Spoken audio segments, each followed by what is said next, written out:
Medchal CMR girls hostel వద్ద ఉద్రిక్తత నెలకొంది. గర్ల్స్ హాస్టల్ బాత్రూంలో కెమెరా ఉంచి వీడియోలు తీశారని విద్యార్థినులు ఆగ్రహించారు. వంట చేసేవారే వీడియోలు తీసి ఉంటారని అనుమానం వ్యక్తం చేస్తున్నారు. అక్కడకు ఎన్ఎస్యుఐ, ఏబీవీపీ విద్యార్థి సంఘాల నాయకులు భారీగా చేరుకుని ఆందోళనకు దిగారు. వారిని హాస్టల్ సిబ్బంది నిలువరించే ప్రయత్నం చేశారు. గేటు తాళాలు పగలగొట్టి లోపలికి దూసుకెళ్లారు.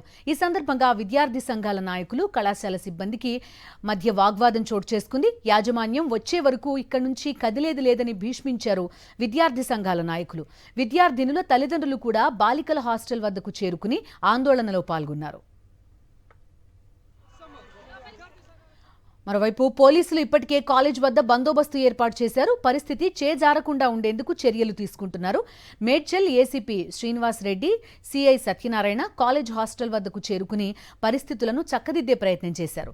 అయితే విద్యార్థినుల ఆందోళన కొనసాగుతుండటంతో ఉద్రిక్తత నెలకొంది. కొందరు విద్యార్థులు రాళ్లు రువ్వడంతో హాస్టల్ భవనం కిటికీల అద్దాలు ధ్వంసమయ్యాయి. మేడ్చల్ సీఎంఆర్ కాలేజ్ ఘటనను సుమోటోగా స్వీకరించింది మహిళా కమిషన్. విచారణ జరిపి నివేదిక ఇవ్వాలని సైబరాబాద్ సిపిని ఆదేశించింది మహిళా కమిషన్.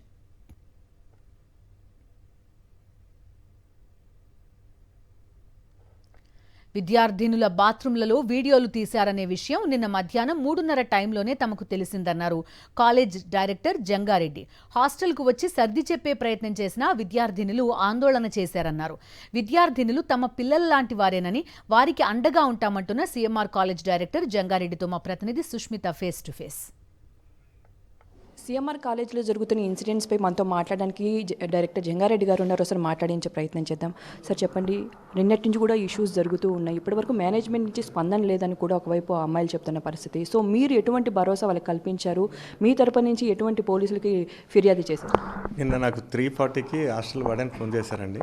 వాళ్ళు ఇట్లా పిల్లలు గొడవ చేస్తున్నారు, ఏదో వీడియోస్ తీశారని అనగా ఇమీడియట్గా నేను 4:15 అంటే 35 మినిట్స్లో ఇక్కడ ఉన్నాను. నేను ఇమీడియట్గా రాగానే పోలీసులకు ఇన్ఫామ్ చేసినాం. వాళ్ళు వచ్చేసి ఫోరెన్సిక్ టీం కూడా వచ్చింది.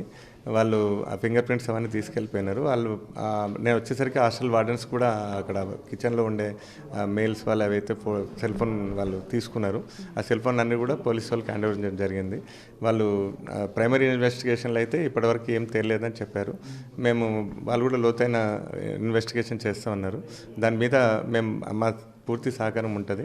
మేము పిల్లలకి అన్ని విధాలుగా మేము భరోసా కల్పించగలుగుతాం. ఎందుకంటే మా పిల్లలు వాళ్ళకి మేము అన్యాయం చేసుకోలేము కదా. వాళ్ళకి ఈ విధంగా ఇన్సిడెంట్ జరగడం నిజంగా దురదృష్టకరం, బాధాకరమైన విషయం. బట్ మేము దీని మీద ఒక కమిటీ కూడా వేసినాం మా కాలేజ్ తరఫున, సీఎంఆర్ గ్రూప్ తరఫున.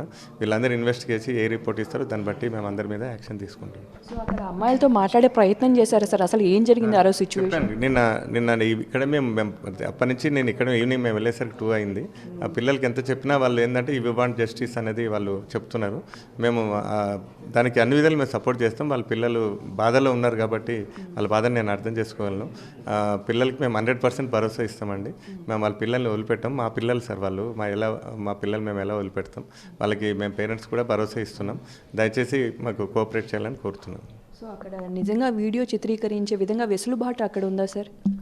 అది ఏ విధంగా కూడా నేను చెప్పలేనండి. ఎందుకంటే అక్కడైతే ఫింగర్ ప్రింట్స్ లాగైతే 3 వేళ్ళు కనబడింది 2 గ్లాసెస్ మీద. వాళ్ళు తీసారా లేదా అనేది నేను చెప్పలేను. అది ప్రూఫ్ వచ్చిన తర్వాతనే మనం మాట్లాడదాం దాన్ని. సో అక్కడ ఎంతమంది ఉంటారు సార్ జెంట్స్ మామూలుగా ఈ లేడీస్ హాస్టల్స్లో? జెంట్స్ అంటే కిచెన్లో ఉండేవాళ్ళు ఉంటారండి, ఒక 7-8 మంది ఉంటుండొచ్చు. వాళ్ళు వాళ్ళ పర్సన్ అయి ఉంటారు అనేది అభియోగం. కాబట్టి వాళ్ళందరినీ పోలీస్ స్టేషన్కి హ్యాండ్ ఓవర్ చేయడం జరిగింది. ఏంటి సార్ వార్డెన్ పేరు కూడా ఎక్కువగా అవుతుంది. పిల్లలు జనరల్గా ఏంటంటే ఈ మేడం వే ఆఫ్ టాకింగ్ కొంచెం అగ్రెసివ్గా ఉంటుంది. పిల్లలకి ఆమె నచ్చుండకపోవచ్చు. వే ఆఫ్ టాకింగ్ బాగాలేదనేది పిల్లల మేజర్ కంప్లైంట్. ఆమె తీసేయమని నిన్న రిటర్న్ కంప్లైంట్ ఇచ్చారు. మేము ఇమీడియట్గా మేము వెళ్ళిపోమని చెప్పేసినాం. చూసినాం కదా, మొత్తంగా పోలీసులకి అయితే కంప్లైంట్ చేశారు. అప్పటి నుంచి కూడా దర్యాప్తు సాగుతుంది. మరోవైపు పిల్లలకు కూడా వాళ్ళ తల్లిదండ్రులకు కూడా భరోసాని ఇస్తామంటూ కూడా కాలేజీ యాజమాన్యం చెప్తున్న పరిస్థితులు అయితే ఇక్కడ కనిపిస్తున్నాయి. కెమెరా నాయుడుతో సుష్మిత, సాక్షి టీవీ, హైదరాబాద్.